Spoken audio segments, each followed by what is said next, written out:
전화 왔던 번호를 확인을 했는데 같이 간 그 사수분이 공중전화라고 얘기를 하시더라고요. '아 공중전화구나.' 하고 이제 진술서 받고 있는데 다시 피자 가게에 전화가 와서 제가 전화 받아서 처음에 뭐 "왜 피자가 배달이 안 오냐." 뭐 그렇게 음. 얘기를 하시길래 제가 "오늘 알바 처음인데 다른 데로 보냈다."고 얘기를 했어요. "다시 만들어야 될 것 같은데 주문 확인을 좀 하겠다. 맞는지 확인 한 번 더 하고 또 실수하기가 너무 죄송스러우니까 한 번만 더 확인하겠다."고 그런 식으로 이제 계속 시간 끌면서 이제 전화를 계속 하니까 이제 이 사람도 끊을 생각이 딱히 없더라고요. 저는 이제 하다가 중간에 화나서 끊으면 '어쩌지?'라고 생각을 했는데 공중전화다 보니까 돈 넣으면 그 돌아가는 소리가 있잖아요. 시간이 모자라니까. 그 공중전화가 돌아가는 소리가 또 들리더라고요. 자, 저희가 먹튀, 진상, 뭐 별의별 인간들, 아니 죄송합니다. 별의별 사람들 다 전해드리잖아요. 안 그래도 힘든 이런 불경기에 자영업자, 소상공인 사장님들을 두 번 울리는 또 다른 유형의 진상이 나타났습니다. 네, 이 사건은 지난달 15일 울산의 한 피자 가게에서 일어났습니다. 오후 5시 20분쯤 한 여성 손님이 전화로 피자 두 판을 주문했는데요. 한 아파트 이름을 대면서 주소를 말했는데 피자 값은 계좌 이체로 결제하겠다고 했습니다. 사장은 피자를 만들어서 직접 배달까지 했는데요. 그런데 손님이 얘기한 주소에 도착했더니 무슨 일인지 집안에서 아무도 나오지 않았다고 합니다. 피자 값을 받아야 하니까 문도 두드려 보고 인터폰도 눌렀는데요. 뒤늦게 집주인이 나와서는 주문한 적이 없다라고 이야기를 한 거죠. 아이고야. 결국 피자를 그대로 들고 다시 가게로 돌아왔다고 합니다. 자, 요즘은 보통 그 배달 앱으로 다들 주문하시잖아요. 그런데 전화 주문에 심지어 집 전화번호로 내가 실수한 건가라고 생각했던 그 사장님 불현듯 이런 생각이 들으셨다는 거죠. 들어보시죠. 고객이 주문을 해서 무슨 아파트로 보내달라 하더라고요. 피자 두 판을 한 금액은 한 5만 원대였거든요. 계좌 이체해준다고 해서 집 전화번호라서 전화를 드리니까 전화를 안 받으시더라고요. 그래서 주소가 있으니까 만들어가지고 그 주소로 제가 배달을 갔거든요. 가니까 나오지도 않고 그래서 계속 그거 두드리고 뭐 인터폰으로 누르고 하니까 그 안에서 주문한 적이 없다 하더라고요. 이건 뭐 그것 좀 이상하다, 이 사기다 싶어가지고 제가 경찰에 112에 신고를 해서 이제 경찰이 출동을 해서 그렇게 된 거예요.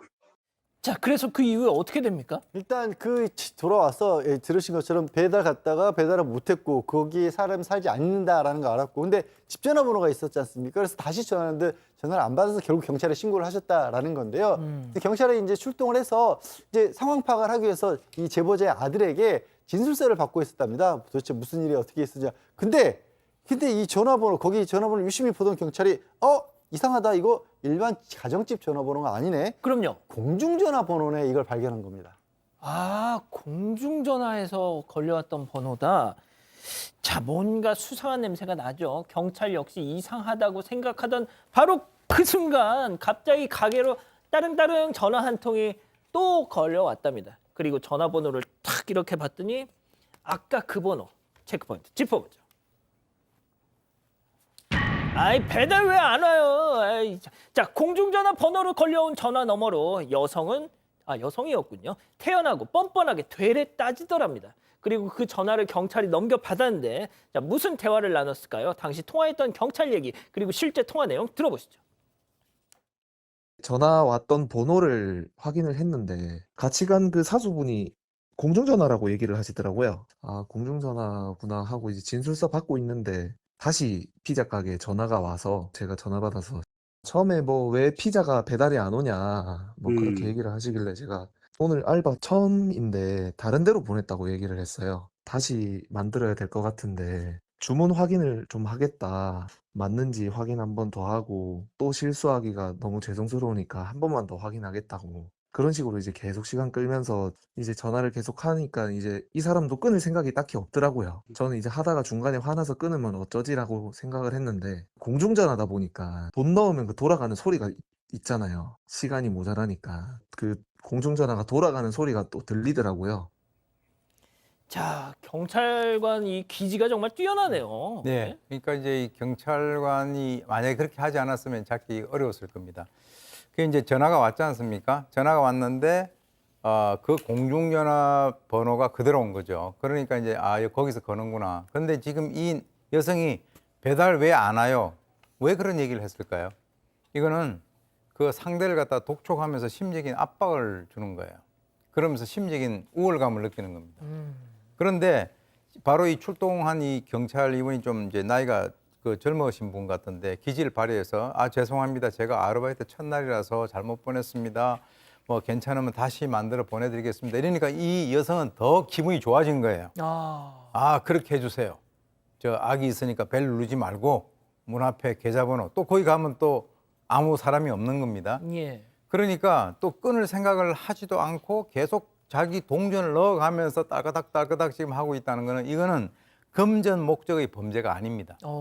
왜냐? 자기 돈을 쓰잖아요. 예. 내면적으로 남을 골탕 먹이면서 거기에서 심리적인 어떤 그 우월감 이런 것을 느끼기 위한 그런 목적의 범죄니까 내가 얘를 조종하고 있다. 조종하고 내가 하고 싶은 대로 하면 또 이제 이 사람이 가서 골탕 먹을 거 아닙니까? 그걸 목적으로 하는 그런 범죄다 이렇게 보입니다. 자, 박 변호사님. 예. 그런데 그런 얘기를 했었잖아요. 아까 네. 경찰이 혹시 상대가 끊을까 봐 되게 조바심 났었다. 그렇죠. 우리가 뭐 영화나 드라마 보면 경찰들이 막 좀 시간 좀 더 해라. 위치 추적하기 위해서 한 겁니다. 어디서 전화를 거는지 확인하려고 시간을 알바생인 것처럼 해서 주소가 잘못됐으면 어떡하죠? 또 만들어야 되는데 라고 약간 연기를 했던 것 같고요. 이렇게 전화 받는 사이에 경찰은 또 출동을 해가지고 이 여성이 어디서 전화를 걸고 있고 확인한 걸로 보입니다. 지금 얘기 들어보면 본인이 지금 좀 전에 얘기를 했지만 본인이 동전 넣어가면서 계속적으로 전화를 하고 있었고 그래서 옆에서 이 출동했던 경찰이 검거까지 가능했던 것 같습니다. 자, 지금 우리 가족 여러분들도 딱 그 말씀하고 계세요. 제가 이 사건을 접하면서 가장 이해가 안 됐던 게 죽을 만큼 더운 날에 공중전화 부스 안에 들어가가지고 더워 죽겠는데 자기 돈 써가면서 이 짓을 왜 하냔 말입니다. 그러니까 이제 인간이라고 하는 존재는 저희가 통상 참 이해하기 힘든 저런 시간이 있으면 차라리 가가지고 어디 낮잠이나 자는 거고 아니면 책이라도 보지. 그래서 이제 그 잡힌 여성은 이 경찰 조사 과정에서 자기가 한 사실이라고 뭐 얘기할 수밖에 없죠. 바로 현장에서 검거됐으니까 그 왜 그렇게 했느냐 그랬더니 평상시에 그냥 악감정이 있었던 가게다. 골탕 먹이려고 했다. 그러니까 악감정이 구체적으로 뭔가는 얘기를 하지 않았습니다. 그래서 결국 이 여성은 업무방해죄로 검거가 됐고요.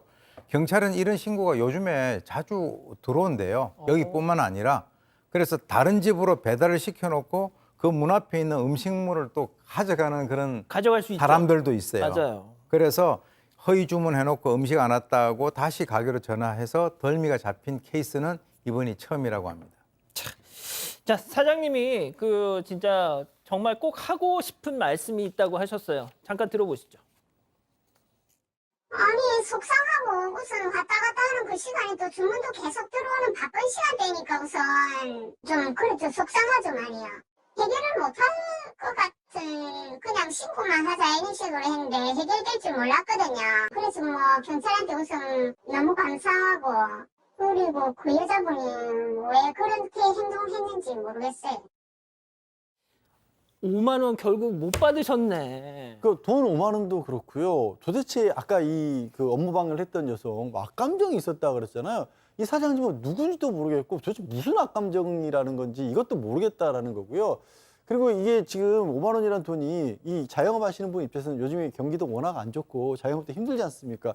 그동안에도 뭐 음식 시켜놓고 음식 안 왔다 없어졌다 이런 일이 있었어도 또 이렇게 황당하게 뭐 자기는 장난일지 모르겠지만 장사하시는 입장에서 큰 피해를 입은 거고요.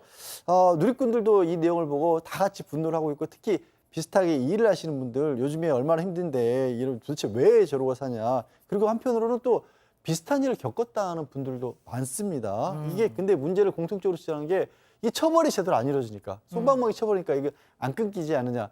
우리가 좀 사건 관련해서 자주 다뤘던 무인 승차 있지 않습니까? 예. 이것도 어제 그 경찰청에서 발표한 자료 보니까요. 지난해 12만 건이 넘었대요. 하루에 전국적으로 하루에 330건이 넘게 일어나고 있는 겁니다. 세상에. 그러니까 이 사업하시는 이 일하시는 분들이 얼마나 힘들다는 얘기예요.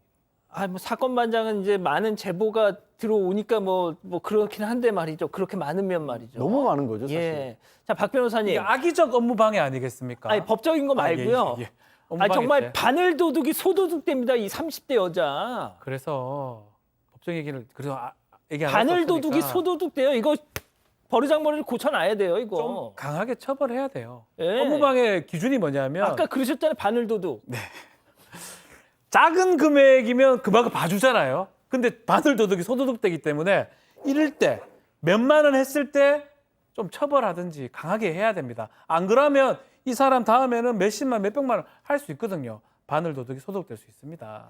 자, 우리 가족 여러분들도 정말 기가 차하시네요, 지금. 네, 경미호님은 선불금 입금제도 사용하세요라고 하셨고요. 알고리즘님 적극 수사 존경합니다. 경찰관님 이런 댓글 남겨주셨습니다. 그러니까요.